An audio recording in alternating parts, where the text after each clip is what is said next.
Buenas tardes de nuevo. Seguimos aquí esta tarde en un castillo en el Festival 5 Noches, 5 Villas. Y ahora, pues después de esos dos magníficos documentales con mención de honor, pues atendemos a esta fantástica conferencia que nos va a dedicar María Ángeles Pérez López. Ella es Premio Nacional de la Crítica 2022 y Premio Nacional de Poesía Menéndez Valdés. Además, María Ángeles es profesora titular en la Universidad de Salamanca, con lo cual pues, tiene una amplia trayectoria, no solo literaria, sino también académica y de investigación. Y nos va a debatir lo que es toda la tradición oral, la parte de patrimonio inmaterial referido, como bien os indicamos aquí, sobre patrimonio inmaterial, leyendas, oralidad, que es el alma y vida de los pueblos y cómo poder salvaguardar los mismos. Cuando quieras, María Ángeles. Gracias.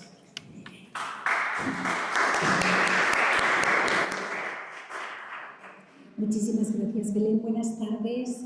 Gracias por este espacio tan hermoso. No imaginé estar en una antigua iglesia románica.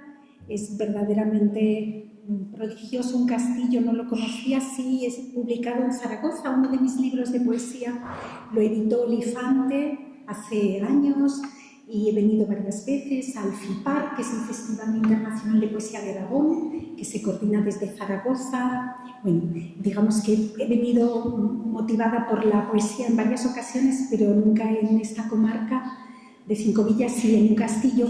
Pensé qué llevar, cómo estar aquí, cómo conversar con cada una de las personas que están. E imaginé un castillo y 5 razones para la tradición oral, porque imaginé que, bueno, seguro que hay más, ¿no? Pero me parecía que yo podía aportar esas 5 razones que tenían que ver con los dedos de la mano. Era una mano, ustedes van a poner la otra, ojalá, porque siempre son proyectos compartidos. El lenguaje es la gran aventura de la humanidad. La palabra gracias, que es la primera que yo traigo aquí, es una palabra pequeña y poderosa, y los que trabajamos en torno a las palabras, yo soy filóloga, ese es mi trabajo. Pensamos con Nietzsche que, bueno, la filología seguramente, decía él, el trabajo más hermoso del mundo porque consiste en leer con lentitud. Claro, pensar eso en 2024, en un mundo en el que nos quejamos constantemente de que no hay tiempo, la lentitud, tomarse el tiempo, darle el tiempo a cada una de esas palabras resulta relevante. Y la primera de esas razones para formar una mano, pensé que era que la tradición oral nos remonta justamente al lenguaje, que es aquello que nos vincula de modo poderoso, porque nos remonta a un pasado que dice también el rostro del presente, y en ese pasado y en ese presente confiamos en que pueda decirse el rostro del futuro. Se ha señalado que cuando en Occidente hablamos de escritura, nos referimos a la escritura alfabética, naturalmente, pero la palabra, la comunicación oral, se remonta a 100.000 años atrás. Hablamos de que somos animales de lenguaje. Esa es una metáfora para definir lo humano, pero sabemos que otras especies conocen el lenguaje.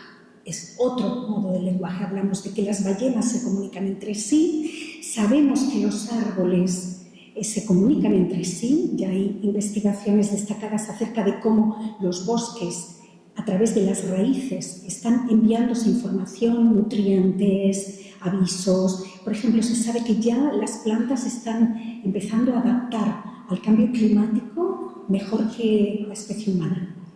Es decir, ya de modo significativo, ¿no?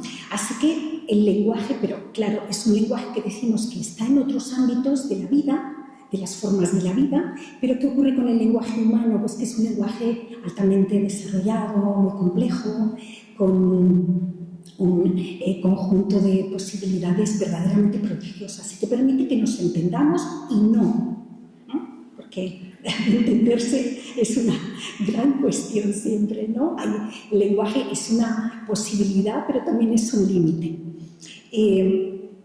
Se ha señalado también cómo hablar tendría que ver la cuestión oral con eso que llamamos lengua materna. Estaría vinculado, al menos en una gran parte de la historia de la humanidad, a lo femenino, la madre como la que transmite la palabra. De ahí ese término lengua materna. A mí me gusta pensar que un escritor, sobre todo un poeta, yo soy poeta, intento merecer esa palabra que es grande, es alguien que es extranjero en su propia lengua.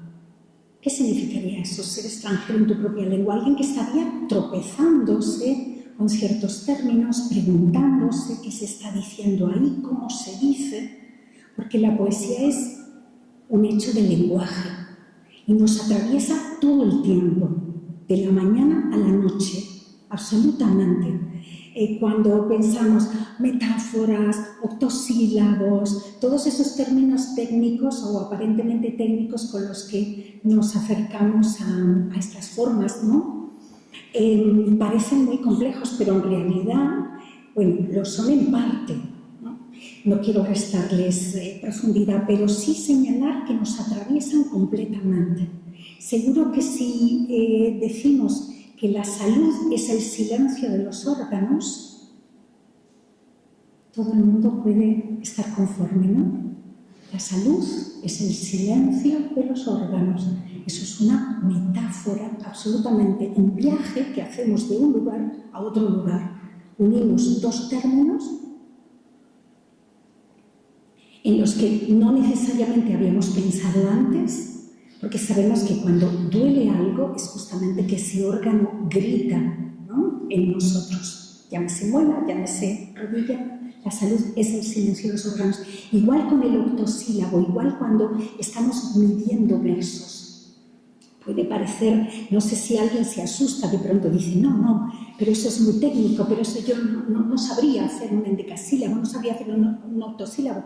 Por favor, pero si todo el tiempo están en nuestra lengua, todo el tiempo, son la respiración natural del idioma, por eso se cultivan tanto. Yo no sé si alguien recuerda cómo comienza de Miguel de Cervantes Don Quijote de la Mancha.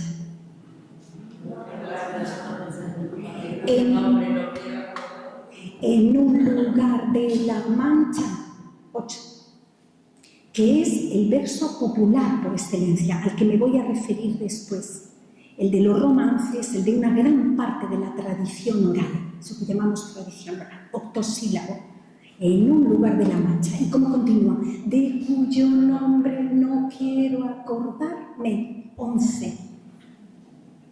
¿Por qué? Porque es la respiración de nuestra lengua. Por eso cuando se produce hace casi 500 años, 2026, en la Alhambra, el encuentro entre Boscán y Navallero, el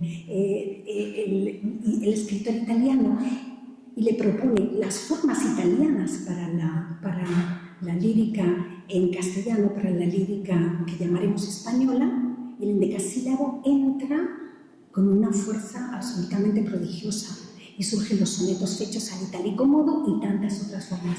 Es decir, propongo quien quiera de pronto que juegue y diga, bueno, a ver, a lo mejor así, pues voy a contar, pero si hice un endecasílabo, pero si hice 10, y es una gimnasia también, es como todo, ¿no? Una parte del entrenamiento mental. Bueno, el habla, lo oral, estamos ahí, estamos en lo oral, no hemos llegado todavía a lo escrito. Y lo oral, esas formas populares, porque, ¿qué ocurre? Hemos hablado de 100.000 años atrás. Se habla de la domesticación del fuego, es un término que usan los antropólogos, domesticar el fuego. Esa no es una metáfora prodigiosa, ¿no les parece? Yo escribí un poema a partir de ahí porque dije, ¿cómo puede ser que los antropólogos digan que el fuego fue domesticado? O sea, significa que fue un animal salvaje, claro. Había que domesticarlo, es decir, poder replicarlo, reproducirlo, que no tuviera que ver con el rayo que prendía de pronto la hierba seca. Bien, entonces nos remontamos muy atrás en el tiempo para señalar esa dimensión de lo oral, esa dimensión de lo popular. señalando algo que me parece valiosísimo, y es que las formas populares, que son tan significativas, han aspirado a dar cuenta de lugares y tiempos concretos, pero también de todo aquello que nos une, lo que llamamos humanidad, que es ese precioso reto compartido.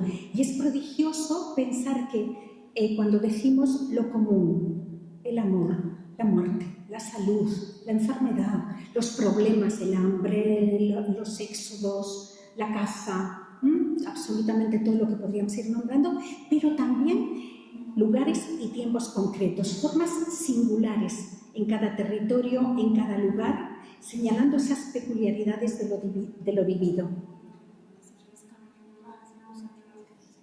Sí. No las voy a poner todavía. Llegaré después, no, tranquilos. No, es que voy a mostrar después este proyecto que está online, en abierto, al que se puede colaborar. Entonces, bueno, es para compartir este proyecto porque reúne un grupo importantísimo de romances. Están divididos por zonas, luego les cuento, pero voy a llegar aquí, voy a llegar a las diapositivas un poco más tarde. Estoy intentando introducir esta cuestión de lo singular y lo compartido, ¿no? Y siempre las formas populares señalan esa ubicación, esa vinculación con territorio y con lugar, por tanto, pero también con tiempo, historizables. La peculiaridad de lo vivido, porque cada ser humano es diferente, lo son las comunidades que se han agrupado en torno a espacios, que han brotado de esos espacios, y hablaremos de un concepto brevemente, pero que me parece muy sugestivo, que es el del lugar frente al no lugar. ¿Qué significan los no lugares? Los que vivimos en ciudades, los que de pronto, bueno, mi ciudad es Salamanca, que es pequeñita, pero viajo bastante, y aeropuertos, o tengo un familiar enfermo, entonces de pronto hospitales. ¿Qué va a pasar con el concepto de lugar? Una cuestión importante, decía, lo popular, lo oral y popular, muy vinculado a esa idea de lo que singulariza cada espacio y cada comunidad que vive en ese espacio. Ángel Rama, un crítico uruguayo, señalaba que en las ciudades, lo que llamaba la ciudad letrada, lo que se producen son procesos de modernización que implican métodos de expresión normativos. Se borran muchas de las diferencias, ¿no? Se produce una homogeneización, no es absoluta ni mucho menos, pero sí tiende a ser mayor, que es lo que ocurre en otros ámbitos. Mientras que, y además, esa expresión normativa está vaciada de significantes referentes a la naturaleza. Mientras que si nos acercamos a la poesía popular, tradicional, oral, como veremos en su origen, en su génesis, y hacemos con el zoom, nos acercamos suficientemente, vamos a ver cómo cambian los nombres, cómo cambian los lugares. Se puede ver muy bien cualquiera que preste atención, por ejemplo, a las formas que más se vinculan a los territorios, formas literarias que más se vinculan a los territorios. ¿Qué va a aparecer? ¿Cómo se llama el árbol? ¿Cómo se llama este pez? Esta fruta, esta planta. Y es diferente en muchas ocasiones ese nombre al de esa misma especie en otros lugares. Entonces, nos encontraríamos con la necesidad de que esas voces singulares se preserven. ¿Por qué? Porque son de muy distinto signo, de muy distinto cariz, y tienen una raíz que es tradicional, que es anónima. Eso es lo que las distingue de las formas letradas en muchas ocasiones, no siempre, pero en muchas ocasiones, y comunes, o sea, compartidas. Y he señalado aquí algunas posibilidades, algunas de las formas literarias que se pueden encontrar. Luego llegaremos al romance y ahí vamos con las diapositivas. Pero primero quería hablar de lo primero que encontramos al nacer, canciones de cuna, nada más. Coplillas muchas veces vinculadas a ese espacio. Cuando llega el amor, canciones de albada o de alborada. Yo recordaba aquí, conocerán esa maravillosa albada de José Antonio Labordeta, que adiós a los que se quedan y a los que se van también, maravillosa Huesca y provincia, a Zaragoza y Teruel. Esta es la albada del viento, la albada del que se fue, que quiso volver un día, pero eso no pudo ser. Esta albada que yo canto es una albada guerrera que lucha porque regresen los que dejaron su tierra. Porque ¿qué ocurre con las formas? Que toda forma puede ser resignificada. Es decir, darle un significado nuevo, convertida en piel de quien la canta, la escribe, la comparte, ¿no? Y esta es una albada guerrera, pero viene de ahí, de las albadas, de esas canciones populares, orales, muchas veces anónimas, comunes, cuyo origen desconocemos, que eran cantos de ronda entonados normalmente en la noche o antes del amanecer. Él lo canta hermosísimamente. Otro tipo que vamos a encontrar, acertijos, lo que tiene que ver con el humor o con el juego. No necesariamente humor, pero sí juego. A veces están muy próximos, ¿verdad? Acertijos, trabalenguas, adivinanzas, donde está ese carácter que decíamos lúdico, ¿no? Y ahí lo popular. ¿Quién empezó esta adivinanza? No sabemos, ¿no? Pasa como con los refranes. Los refranes serían también otra de esas formas. Lo que pasa es que los refranes suelen tener un carácter sentencioso, un carácter moralizante, ¿no? Al que madruga, pues le ayuda, ¿no? Moralizante, ¿no? Educativo, ejemplarizante de algún modo, a diferencia de los acertijos, de las adivinanzas, de los trabalenguas que están más vinculados al juego. Nos encontramos luego con otro gran tipo, que son otro gran conjunto de formas, que son los cuentos, las leyendas, las historias. ¿Dónde domina? ¿Qué ocurre ahí? La narración es lo que domina, se nos cuenta algo. Los 50 caballeros y el rey Almanzor, 50 caballeros de un castillo y el rey Almanzor, se nos cuenta y normalmente puede ser en verso, puede ser en prosa y domina ese carácter compartido. Pero si es en verso lo llamaremos romance. Si es en prosa, aunque esto no es estricto en su planteamiento, pero sí con el tiempo lo que va a dominar en los cuentos, en las leyendas, en las historias, desde luego es la matriz narrativa, la apelación al espacio compartido, que puede ser en verso, pero habitualmente son en prosa. Hay un gran escritor español, Luis Landero, que ha bebido mucho de ese elemento oral, popular, en su obra, y él señala que para él el narrador, aunque sea alguien que gana el Premio Nacional de la Crítica, como en su caso, bueno, con toda clase de reconocimientos, pero es como el que, junto al fuego, ese fuego domesticado, en esa primera cueva, estaba contando en la noche, uniendo en la noche a esa comunidad, contando historias de antepasados, caza, aventuras, o de lo lejano también, no solo de lo cercano, ¿no? Y en eso que llamaríamos ceremonias de la ficción, que es una palabra clave para pensar lo literario, la ficción, que no significa mentira, significa suspensión de las condiciones de verdad, que es distinto. Si yo leo un libro de historia acerca de la historia de un castillo, la fundación de este lugar, esta iglesia, es un libro de historia, historia del arte, historia del medievo, o antes, estoy requiriéndole a quien lo ha escrito que responda a la verdad. Es decir, los datos tienen que estar contrastados, tiene que someterse a un rigor de una publicación, ¿no? Para que merezca mi crédito como lectora, ¿no? Ese pacto de lectura. Pero ¿qué va a pasar con la ficción? La ficción no es mentira, no es la mentira, es la suspensión de las condiciones de verdad. Es decir, un romance podía tener elementos históricos, pero podía recrear de modo ficticio otros aspectos. No puedo leer un romance como puedo leer un libro de historia, del mismo modo que no leo una novela sobre Isabel la Católica a como leo un libro de la historia de los reinos del siglo XV en la península ibérica. ¿De acuerdo? Ese pacto de lectura es distinto. Lo que llamamos ficción, entonces, esa suspensión de las condiciones de verdad, ese pacto de lectura que se establece.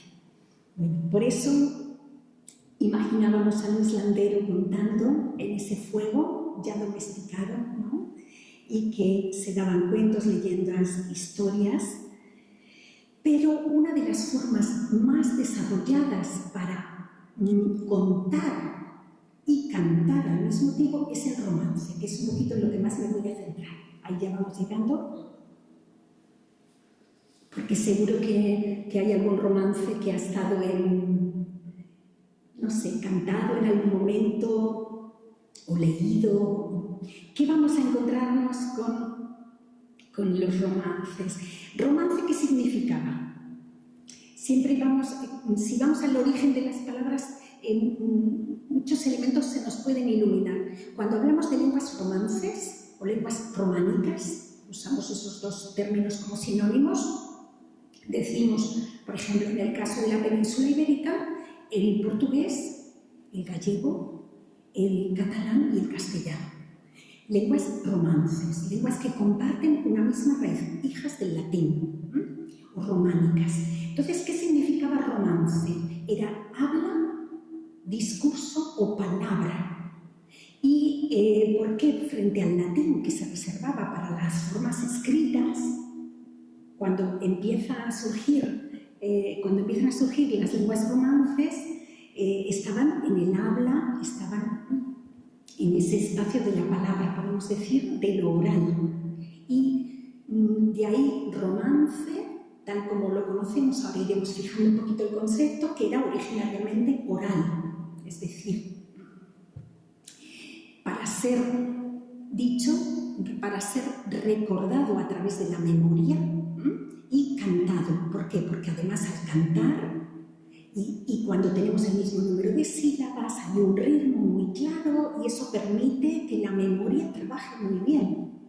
Se recuerda mucho mejor cuando tenemos estos elementos que apoyan el ritmo. Uno de los grandes estudiosos del romance fue Menéndez Pidal, Ramón Menéndez Pidal, y él decía que eran poemas épico-líricos porque pueden tener esos dos elementos épicos, es decir, la historia que se cuenta de una batalla, líricos, subjetivos, que tienen que ver con la persona, ¿no? Ese protagonista concreto, esa protagonista concreta, que son breves, y se cantan, decía él, al son de un instrumento, en danzas corales, en reuniones tenidas para recreo o para el trabajo en común. Entonces permitían esos espacios de cohesión. ¿Por qué? Porque yo decía, ahí reconocemos el rostro del pasado, o uno de los rostros del pasado. Seguramente que el pasado tiene muchos rostros, pero uno de ellos lo podemos reconocer en los romances. ¿Qué se cantaba? ¿Cómo se cantaba? Y quizás una parte de lo que somos hoy esté también ahí. Por eso yo hablaba del rostro del presente. Y a menudo en octosílabo, ese verso de 8, que digo que es tan fácil de hacer. O sea, pensad, si me lo permitís, en un fenómeno, si me permitís el tuteo, ¿puede ser? Gracias.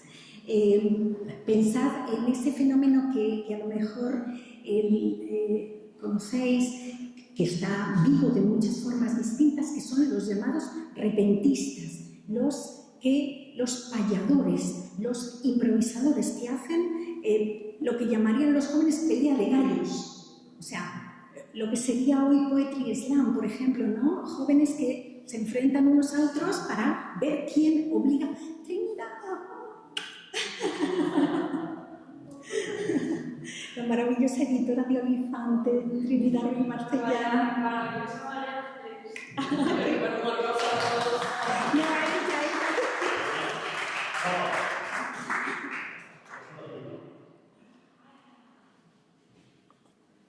He nombrado Olifante de empezar. Que sepas.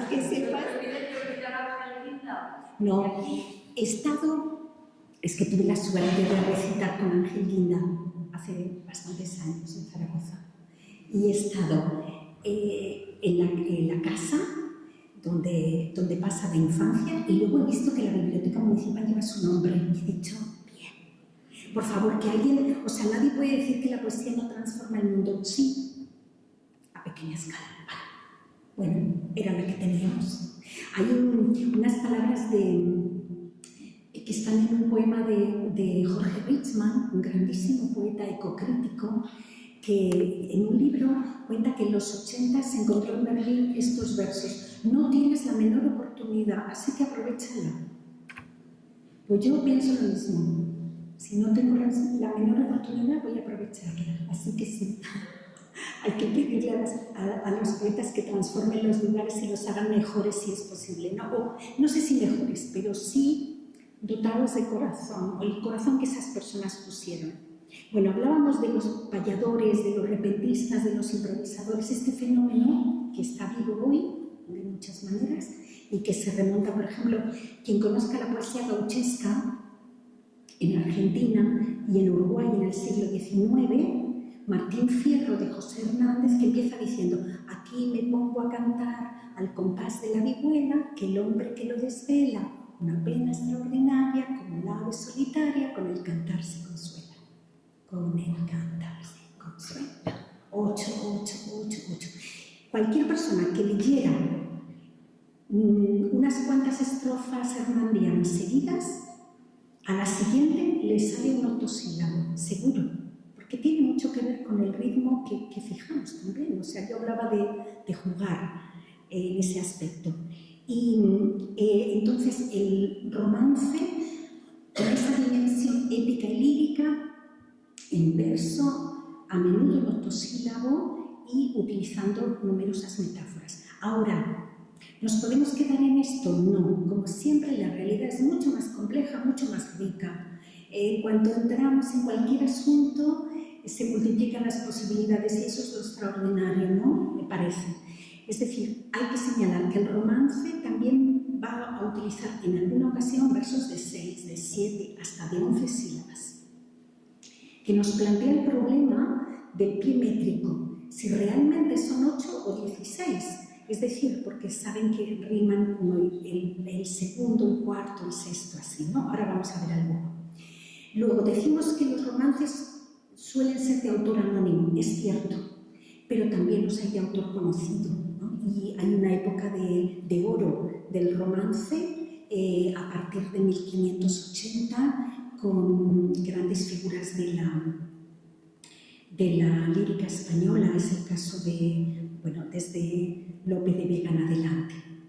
También hay romances de muy distinto origen y forma. Hablamos de romancero viejo, hablamos de romancero nuevo, vulgar, tradicional. También trataron distintos asuntos. Los hay que son históricos, pues se ciñen más a un hecho concreto, aunque, como decimos, se abren hacia la ficción. Pero participaron y muchas veces cumplieron esa función de transmisión de lo historiográfico. Así que no siempre es fácil establecer esa frontera. Los hay épicos, la épica es el canto de los héroes. La épica es aquella en la que quien canta mira hacia lo alto, en lugar de la divinidad, en lugar del héroe. Mientras que las formas de la narrativa burguesa serían aquellas en las que quien escribe ocupa el mismo lugar, la misma estatura que su objeto de literatura, y por otro lado estaría el esperpento, cuando está esa visión degradante. Y los hay también, hay romances también novelescos. Los hay que normalmente los que más encontramos son los juglarescos, son los que estaban asociados a la figura del juglar, que era el que iba de pueblo en pueblo cantándonos. Pero también los hay artificiosos, eruditos. Nos han llegado de modos muy distintos. Este proyecto que voy a mostrar ahora recoge, tiene una parte abierta para quien quiera, quien pueda aportar algún romance a la investigadora de la Universidad de Washington en Estados Unidos, que es la que lo ha realizado. Y hay romances y romanceros en todas las áreas de expansión de la lengua española. Y desde luego, es decir, en América, absolutamente, pero en la América hispana me refería, pero también en gallego, en catalán, en portugués y derivados de la lengua española, como es el caso del romancero sefardí, los judíos expulsados por el edicto de 1492 que conservan la lengua. Así que un panorama aparentemente sencillo, pero que como vemos se va enriqueciendo, con una definición sencilla y potente. El romance que es canto y cuento. Canto y cuento. Como está esa paronomasia, que se parecen mucho una palabra y otra, pues es fácil recordarlo, ¿no? Porque de pronto también está esta cuestión mnemotécnica, ¿no? Que las palabras nos permiten que las fijemos. Romance, canto y cuento. Y es la manifestación hispánica de la balada europea. Y por eso este proyecto se llama...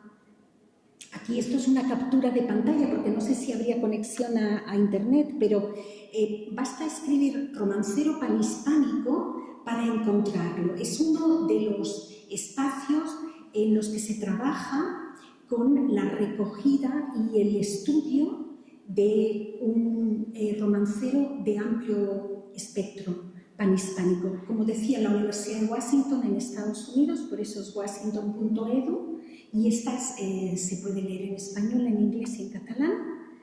Y aquí esta es una captura de pantalla solo para que vean, bueno, este es el Archivo Internacional del Romancero Panhispánico, donde se van definiendo los criterios. Y como ven, se pueden consultar los que son premodernos, los que están reunidos por región, país o dominio lingüístico. Yo estuve consultando pues, los romances de Aragón, estuve viendo qué material tenían. La verdad es que es impresionante lo que está ahí. Aquí tenemos un romance muy conocido, hay el romance de Gerineldo. No sé si alguien a lo mejor de niña, de niño, estudió Gerineldo, paje del rey. Más querido, bueno, levantóse Gerineldo que al rey dejara dormido, fuese para la infanta donde estaba en el castillo. Y ahí continúa, ¿no? No lo vamos a leer, solo era para recordar y ver cómo está ese verso octosílabo. Decíamos si el patrón serían 8 o 16, porque el romance siempre funciona sobre esos dos versos donde el primero no rima y el segundo sí. Entonces, como esa pareja... y ahí continúa. Bueno, vamos a tener los romances que se difundían popular y mayoritariamente en pliegos sueltos de cordel, se colocaban en cordeles, se hacían con los pliegos de imprenta y tenían esa difusión. Claro, el pliego de cordel es un material que ha resistido muy mal el paso del tiempo, a diferencia del libro. En principio era oral y luego ya vamos a tener el llamado romancero nuevo. A partir de 1580 yo nombraba antes a Lope de Vega, pero también a Góngora, Cervantes, Quevedo, de Molina, que van a escribir romances, ¿no? Y hasta la actualidad, yo no sé si alguien recuerda Romancero gitano de Federico García Lorca, ¿no? Es decir, es una forma que está viva en la medida en que alguien la haga suya y la transite, ¿no? Y se siguen recopilando romances. Claro, la cuestión de lo oral que estaba en la propuesta que me hizo Belén, ¿no?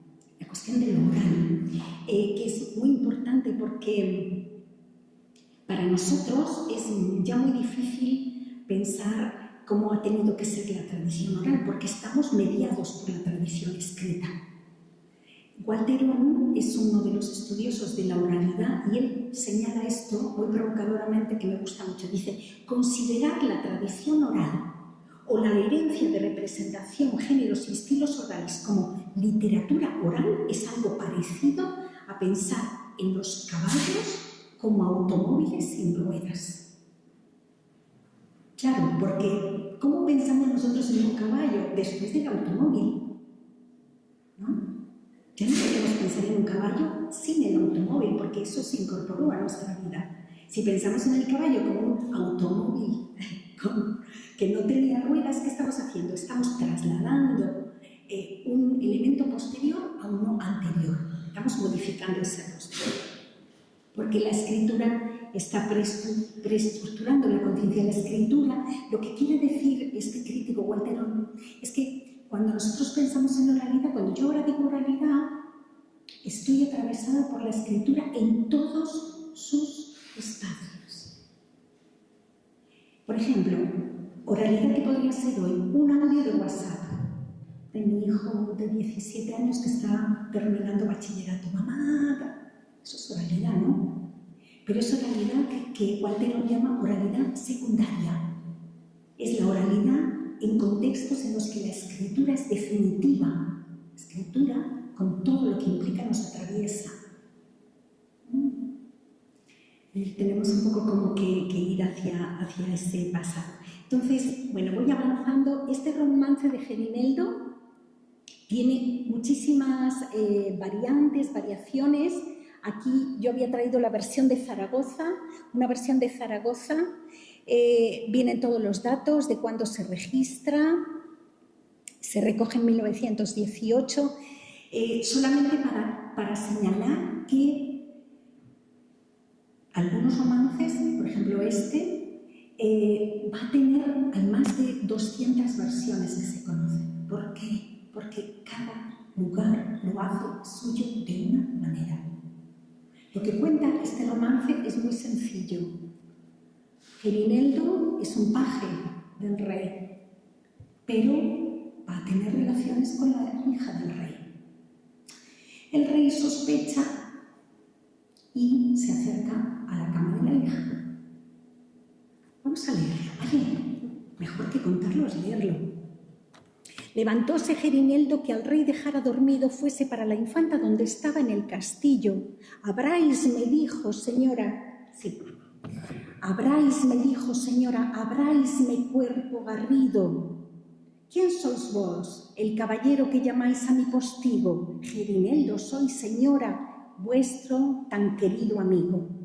Tomárala por la mano, en un lecho la ha metido, y besando y abrazando Gerineldo se ha dormido. Recordado había el rey de un sueño despavorido, 3 veces lo había llamado, ninguna le ha respondido. Gerineldo, Gerineldo, mi camarero pulido, si me andas en traición, trátasme como a enemigo. O dormías con la infanta o me has vendido el castillo. Tomó la espada en la mano, en gran saña va encendido. Fuérase para la cama donde a Gerineldo vido. Él quisiera lo matar, mas crióle de chiquito. Sacara luego la espada, entre entrambos la ha metido, porque desde que recordase viese cómo era sentido. Recordado había la infanta y la espada ha conocido. Recordaos, Gerineldo, que ya era de sentido que la espada de mi padre yo me la he bien conocido. Lo que cuenta Gerineldo, este romance, es cómo este paje tiene relaciones con la infanta y cómo asciende socialmente, porque el rey decide no matarlo, coloca la espada en medio de los dos para advertirles a ambos de que sabe lo que había pasado, pero se va a producir esa situación, ¿no? De no matarlo, sino resolver. Lo que está aquí es esa diferencia social, la cuestión de poder absolutamente relevante y todas las variantes.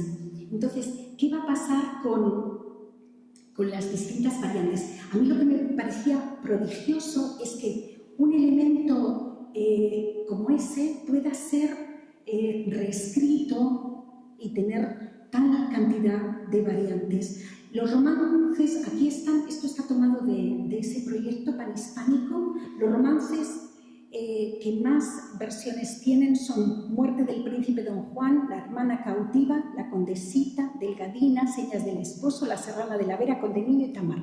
Y Gerineldo tendrá aquí están recogidas unas 200, más o menos 200 versiones.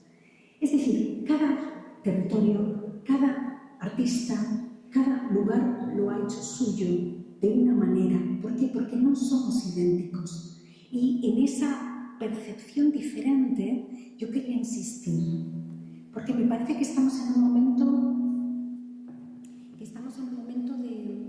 de homogeneización en muchos aspectos. Las pantallas. Yo no puedo hablar hoy sin sentir eso que llamamos, lo que los críticos llaman cibercepción, pero creo que no soy la única de la sala. No sé si alguien al salir de aquí va a mirar el móvil, va a decir, tuve una llamada, alguien me mandó un WhatsApp, ¿puede ocurrir? O que yo vaya después, ¿sí? O que vaya al hotel y diga, no sé muy bien cómo llego Google Maps aquí con todas estas calles pequeñas y tan parecidas. Me pierdo, me he perdido varias veces con Google Maps hoy, yendo y viniendo.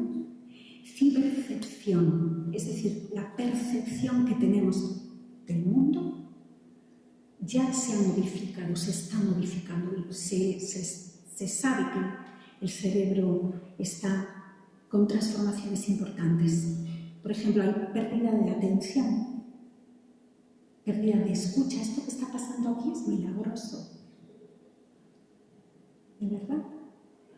Lo que llamamos escucha. ¿Qué dicen los poetas? El poeta es el que escucha. Eso sería prestar el oído al mundo, ¿no? Bueno, ¿qué va a pasar, me parece hoy, porque yo quería poner en valor todas estas formas que están atravesando lo que pueden ser los lugares, un lugar como este, precisamente la diferencia con el no lugar. Es un concepto que propuso un filósofo y antropólogo, Marc Augé, que es el no lugar, los no lugares. Es un concepto que ha sido verdaderamente importante porque nos ha permitido pensar qué ocurre. Es un libro del año 1992, No lugares. ¿Qué sería un no lugar? Un aeropuerto. ¿Por qué? Porque son idénticos todos. Tú no sabes si estás en Frankfurt o estás en Madrid o las estaciones de trenes, las estaciones de autobuses, los centros comerciales, los hospitales, los campos de refugiados. ¿Por qué? ¿Qué pasa en esos lugares que carecen, dice él, de identidad relacional e histórica? No podemos relacionarnos con esos lugares. No hay una posibilidad de esos espacios relacionales e históricos. Más ejemplos de no lugares. Las ciudades dormitorio. Una gran ciudad con un barrio donde alguien va en la noche, después de una jornada extenuante de trabajo, a dormir y regresa. Donde quizá todas las calles se parecen, todas las plazas y rotondas son iguales. Las calles degradadas de las grandes ciudades donde el recorrido, por ejemplo, es solo tiempo muerto entre dos lugares. Yo hoy, como me he perdido varias veces en un castillo, con Google Maps, pues no era tiempo muerto lo que yo vivía, porque de pronto había, pero esta ventana, pero ¿cómo es posible que aquí, sí es románico también, pero cuántas iglesias románicas tiene un castillo, pero ¿qué ha ocurrido, no?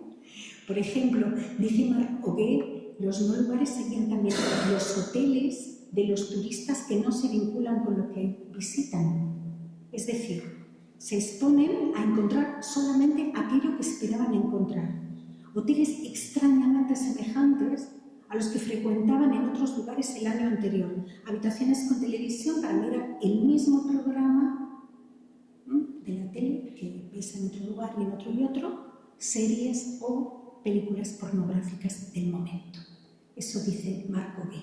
Frente a eso que es una parte no pequeña de la experiencia contemporánea, no pequeña me parece, los lugares como este son extraordinarios, son fundamentales porque hay esa identidad relacional e histórica. Quien ha tenido una infancia en un pueblo, yo la tuve en un pueblo minero del norte de Palencia, el pueblo de mi padre, creo que puede ver que esa cuestión del lugar y el no lugar es definitiva. Como pasa con la pantalla, ¿qué ocurre hoy con las pantallas? Las pantallas muy difícilmente generan un espacio de relación.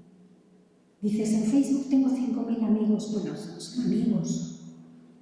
O sea, a lo mejor hay que poner las palabras en valor, ¿no? Son relaciones, son conocidos, son personas con las que interactúo en un momento determinado u otro. Ya voy acabando, no quiero cansaros. Yo conozco 3 pueblos literarios que admiro. Habrá muchísimos más, pero yo conozco 3 y los amo.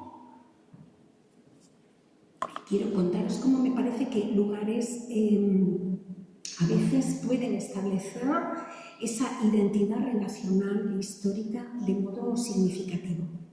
Hay un pueblo en la provincia de Salamanca que se llama Juzbado, no juzgado, no de juzgar, sino Juzbado con B, Juzbado libro abierto, pueblo muy pequeño que ha ido recuperando fachadas en las casas que antes se usaba mucho cal y debajo estaba la piedra, pues se ha sacado esa piedra tan hermosa que estaba debajo y grandes poetas han estado y van a Juzbado y lo que hace el vecino que quiere es que en la fachada de su casa está una placa con un poema. Entonces han estado pues desde Antonio Gamoneda, Raúl Zurita, enormes poetas, Francisca Aguirre. Otro se llama Morille, que es un pueblo, yo creo que más pequeño aún, o así, que es de arte de vanguardia. Tiene un cementerio de arte. ¿Se puede enterrar el arte? Bueno, tienen que ir ustedes, tenéis que ir vosotros a Morille a visitarlo. Sí, están enterradas obras de arte. Pero no se trataba de ver la obra. Sí, se trataba de ver la obra. Entonces, ¿qué va a ocurrir ahí? Bueno, lo que ocurre es muy especial. Porque sabes que, por ejemplo, allí hay una tumba, es decir, se ha enterrado, se ha colocado bajo tierra de la película Enterrados,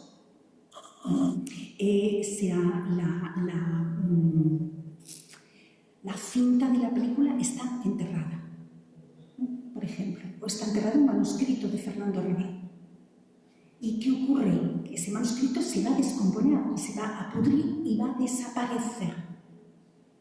Pero el aura que queda, la imantación que se produce de lo ausente es impresionante. Y es una tensión muy grande la que genera, es un sitio que no te deja indiferente. Te rompe los esquemas absolutamente. Y luego está también Urueña, que es Villa del Libro, que es un sitio también hermoso. ¿Por qué? Porque la literatura establece, me parece, esa relación con lo que llamamos territorio. Y ahí, por ejemplo, el romance podría ser uno de ellos. Doy ya muy rápidamente las otras razones para esa importancia de la tradición oral. Y si queréis abrimos un debate. La segunda razón, ya había dicho la primera, es el rostro del pasado, el rostro del presente y tal vez del futuro, por ejemplo, en formas como los romances. La segunda razón, la importancia de la memoria. La memoria es nuestra salvaguarda. Quien olvida la historia está condenado a repetirla. En el espacio artístico ninguna obra cancela o supera las anteriores. Picasso no supera o cancela a Velázquez, completa la experiencia de la humanidad desde el punto de vista artístico en otro tiempo y otro espacio distintos a los que vivió Velázquez. Y así va a pasar con cualquier gran obra de arte que se esté hoy haciendo, que hoy se están haciendo, ¿no? Y cualquier obra más sencilla que también se están haciendo, ¿no? Además, las tareas de memoria son tareas de restitución de lo que somos como comunidad, me parece, de lo que somos en colectivo, ¿no? Y es un bien muy preciado. Quienes tenemos un familiar perdiéndola en el pegajoso laberinto de la enfermedad, sabemos que la memoria es lo que nos sostiene como seres humanos, en gran medida, ¿no? Patronímicos, gentilicios, etimologías, todo aquello que conforma, ¿no?, aquello a lo que pertenecemos. Memoria cultural como un intangible que sostiene murallas, castillos, ríos, montañas, lenguajes. La tercera razón, la importancia del territorio. El territorio no es un no lugar. Juego con las palabras. Es decir, el territorio es siempre aquello con lo que se establece una identidad de tipo relacional, de tipo histórico, que te conforma, te sostiene, ¿no? Te modifica. Puede ser tu límite, sí, pero también puede ser tu posibilidad. Por eso los no lugares que yo comentaba antes y ese concepto que me parece tan luminoso cuando te acercas a él para pensar nuestro tiempo, un tiempo de pantallas, un tiempo de espacios a veces deshumanizados. Un campo de refugiados que es más que un espacio de deshumanización. Y un aeropuerto puede ser el espacio más hostil que imagines, ¿no? Donde eres, depende, pero puede ser vulnerablemente alguien expuesto a controles estrictos de seguridad. Y termino ya. La cuarta razón es que la tradición oral también impregna formas muy valiosas de la literatura que se están escribiendo hoy, que se han escrito siempre. La literatura escrita, hablamos ya, pero que hoy se están escribiendo. Pienso, bueno, María Sánchez, que es una extraordinaria poeta vinculada al territorio, con Cuaderno de Campo. Ella es veterinaria y con Cuaderno de Campo, con Tierra de Mujeres, con varios grandes textos. Pienso en Fermín Herrero, pienso en Juana Castro, en Isabel Escudero, bueno, algunos nombres. Isabel Escudero: si yo me muero, no te eches todita la culpa, que eso no es cierto, que también ha influido que hizo mal tiempo. Es una autora maravillosa, ya no vive, fue la compañera de Agustín García Calvo y trabajó lo oral de un modo prodigioso. Claro, es de oral cuando ya se conoce lo escrito, decíamos, no es la oralidad primaria de quienes no conocen la escritura, pero sí es la oralidad de quienes intentan beber de ese legado tan vivo, ¿no? Y tan prodigioso. Otra vez Isabel Escudero: ¿a dónde irá el pájaro que no vuele? ¿A dónde iré yo que no te lleve? Que no te lleve. 5. Tampoco los pentasílabos son difíciles, solo es cuestión de entrenar. Y hoy, por ejemplo, hoy hace muy poquito, grandes novelas: Intemperie, de Jesús Carrasco, Canto yo y la montaña baila, de una joven llamada Irene Solá, 2019, una novela en la que ella pone a hablar a las nubes, pone a hablar a los terneros dentro de la vaca. O sea, el ternero, cuando van a hacer el ternero, y lo pone a hablar. Entonces tú estás escuchando la nube, estás escuchando las trompetas, esas setas que llaman trompetas. O sea, es que la literatura puede, todo lo que la persona sea capaz de llevar adelante, esa posibilidad está abierta, y esa parte oral y popular de leyenda es fundamental para Canto yo y la montaña baila de Irene Solá. Y termino ya. La quinta razón: el pasado siempre está pudiendo resignificarse de modo que responda a las necesidades que cada época tiene. Hoy, que es relevante, o que encontramos en muchos de estos textos: ecocrítica, ¿no? La preocupación por el planeta, ética de los cuidados, un lenguaje menos jerárquico, un lenguaje menos violento, un lenguaje que quiere dar cuenta del otro y del otro y lo otro, del otro y de lo otro, con ese diálogo, por ejemplo, humanidad y naturaleza. Entonces, 5 razones para dar esta mano, y bueno, espero la suya, la vuestra, para las preguntas que queráis, y sumo las 2 para decir gracias, porque gracias que me siente detrás, siempre he pensado que no es casual. O sea, eso ocurre porque hacen falta 2 manos. O sea, para el lenguaje siempre hace falta otra persona, aunque seamos nosotros mismos desdoblados. Siempre hace falta imaginar un diálogo, ¿no? Entonces, eso es lo que de verdad tiene sentido, el resto no. Gracias.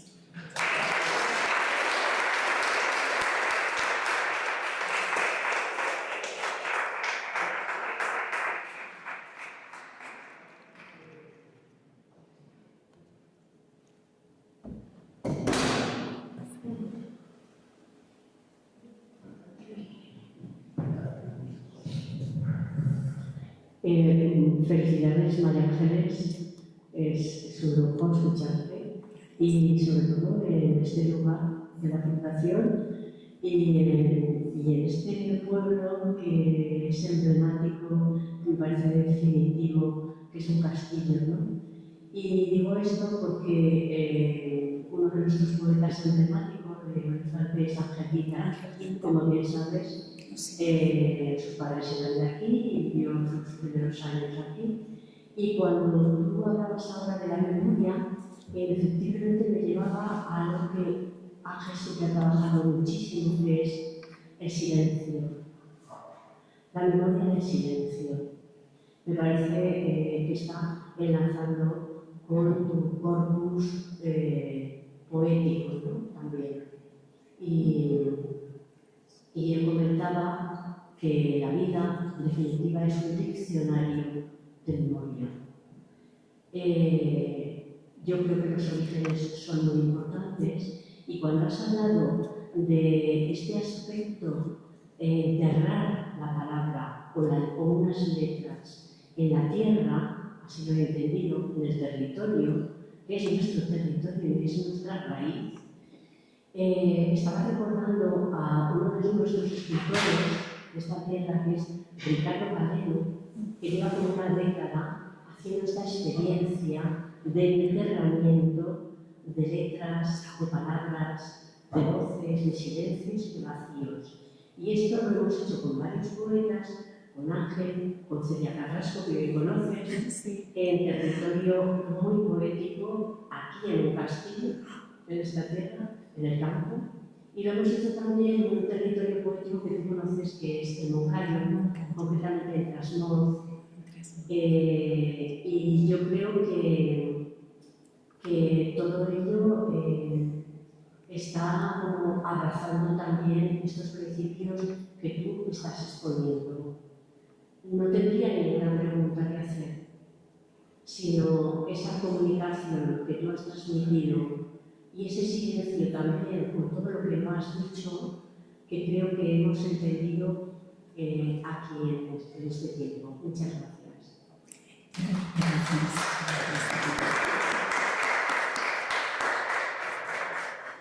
Gracias a ti, porque sí creo que la escucha es una de las cuestiones centrales.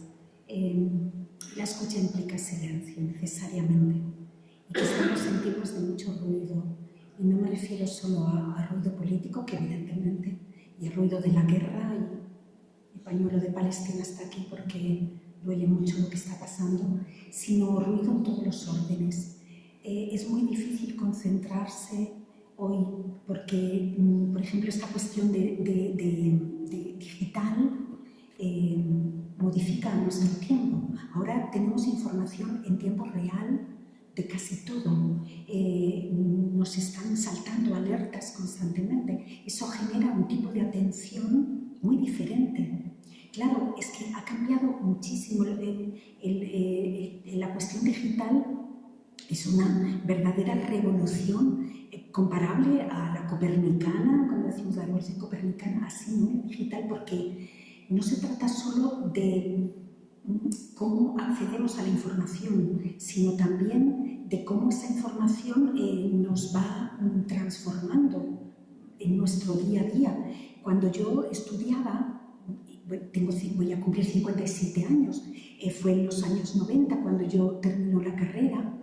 En Salamanca el profesor era fundamentalmente quien tenía todo ese acervo de datos, de teorías, de cuestiones que hoy un profesor no lleva a la clase más que parcialmente, porque yo sé que no puedo dedicar mi clase a año de nacimiento, año de muerte, generación a la que pertenece un autor, en qué fechas publicó sus obras, sinopsis de las obras, porque ese material está disponible absolutamente. No es relevante que yo aporte eso. Cuando yo estudié era necesario, porque se consultaban los libros, las fichas eran en papel, las fichas bibliográficas, las fichas catalográficas eran en papel. Hoy nuestra estructura mental es una estructura de red. Sabemos que ya pensamos de forma reticular, es decir, saltamos de un nodo a otro, que es lo que hacemos cuando buscamos, cuando investigamos en gran medida, ¿no?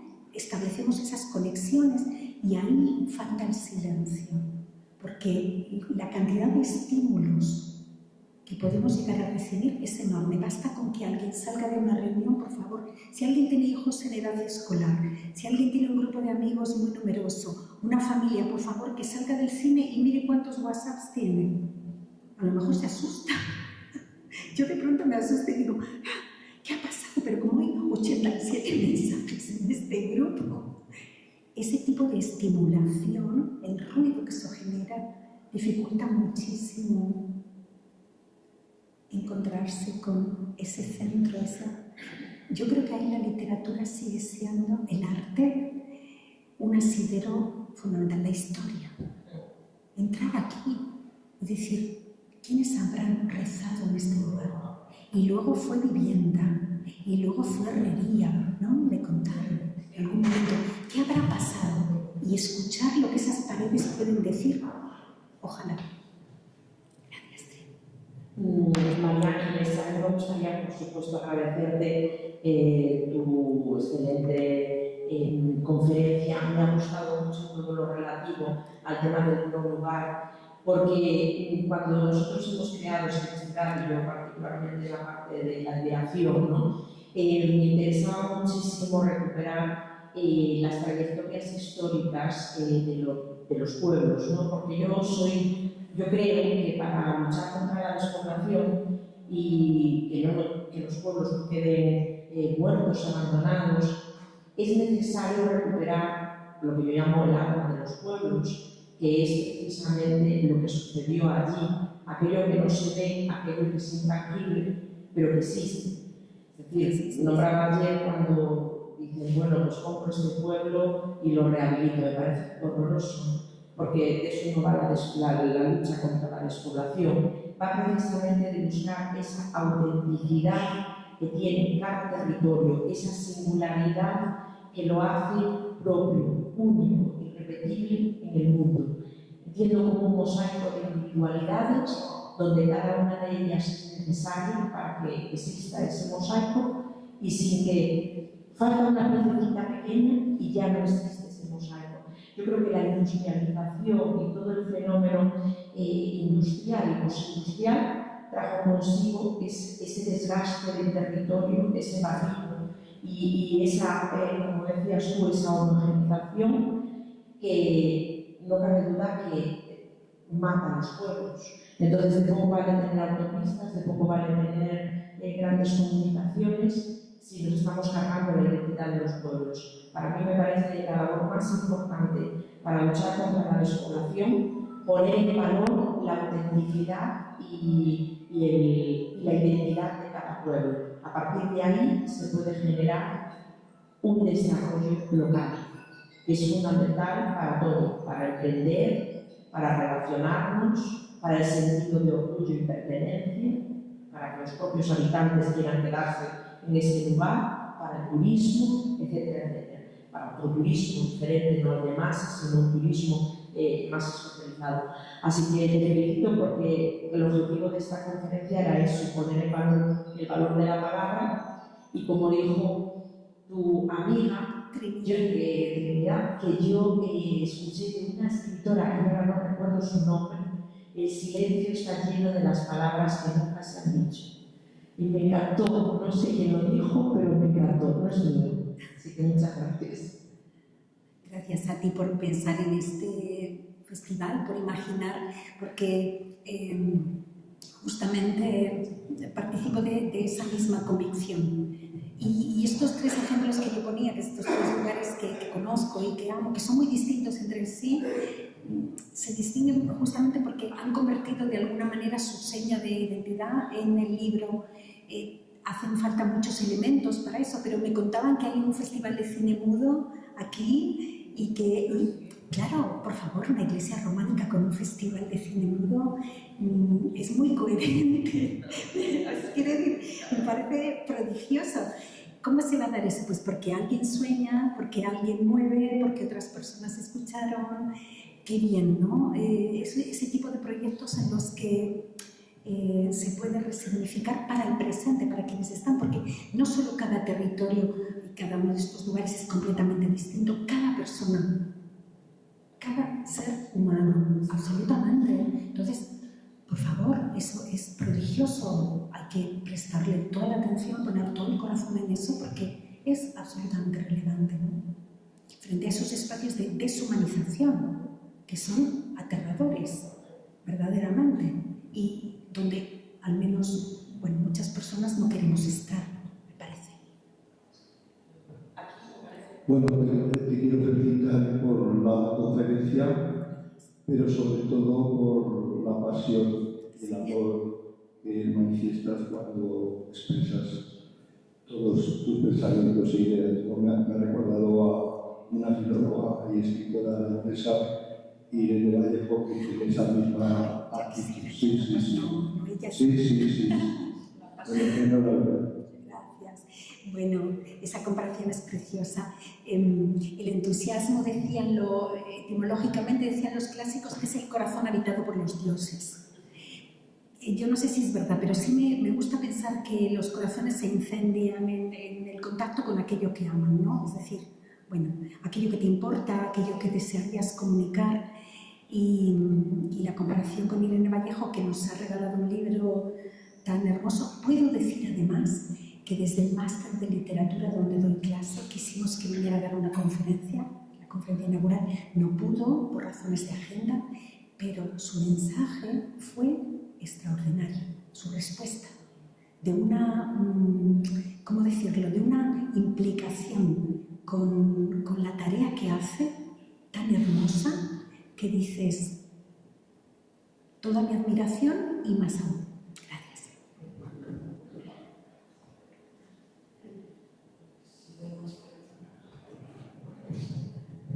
Bueno, pues si ya no hay ningún comentario más, reflexión, agradecimientos, pues yo creo que lo mejor es... Sí.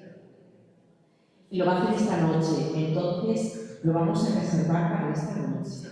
Entonces, esta noche toca la gala, la noche de leyendas, poesía y luz, a las 10, en la Plaza de Santa María. Allí tenéis que estar todos y podemos disfrutar de su poesía. Así que un aplauso muy grande y os esperamos a todos.